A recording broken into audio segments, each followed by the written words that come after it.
আশা করছি আপনারা সবাই ভালো আছেন এবং ভালোর দলে আছেন। আপনারা ভালোবাসেন বলেই প্রতি বৃহস্পতিবার রাত 11:59 আমরা ফিরে আসি এই ইউটিউব চ্যানেলটিতে।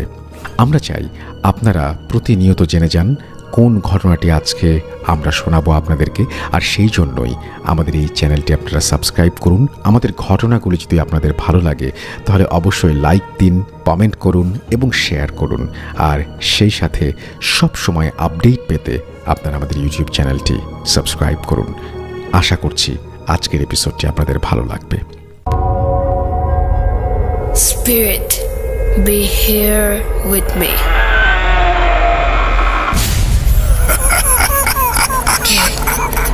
কে তুমি? Bhoot.com. The fear returns with Russell.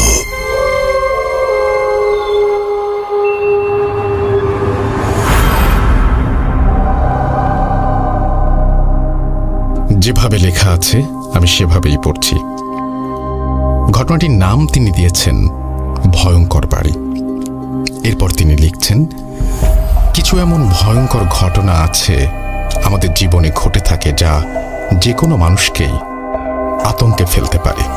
তেমনই এক ভয়ঙ্কর ঘটনা শুনেছি আমার এক দুঃসম্পর্কের আঙ্কেলের কাছ থেকে। আঙ্কেল ছিলেন আমেরিকান প্রবাসী।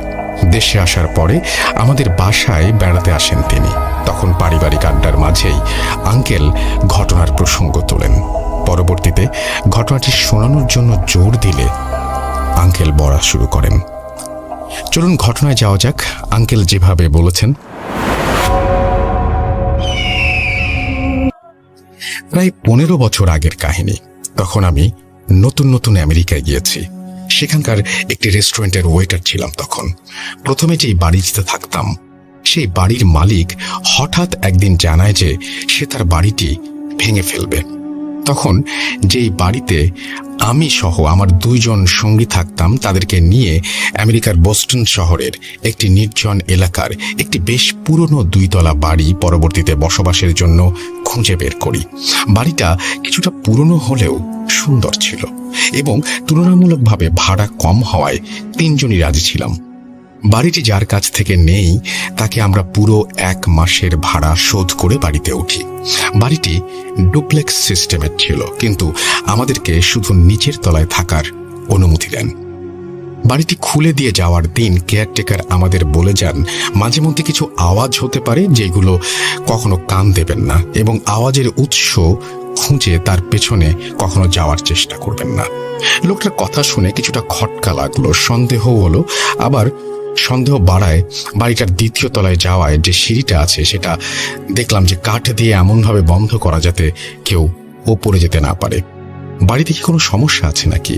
এই কথা কেয়ারটেকারকে জিজ্ঞেস করতে সে থতমত খেয়ে বলে, সমস্যা থাকলে কি আপনাদের কাছে ভাড়া দিতাম। তখন আমি বললাম, তাহলে ওপরে যাওয়ার সিঁড়ি বন্ধ কেন এবং কিসের আওয়াজের কথা বলছেন? কেয়ারটেকার বলল, ওপরের তলায় কিছু মূল্যবান জিনিসপত্র আছে, তাই কারো যাওয়ার অনুমতি নেই এবং আওয়াজ স্বাভাবিকভাবে আসতেই পারে, ওইগুলোতে কান দেবেন না। আমি এখন আসি এই বলেই কেয়ারটেকার তাড়াহুড়ো করে চলে গেলেন। কিছুটা সন্দেহ থাকায় আমরা সেই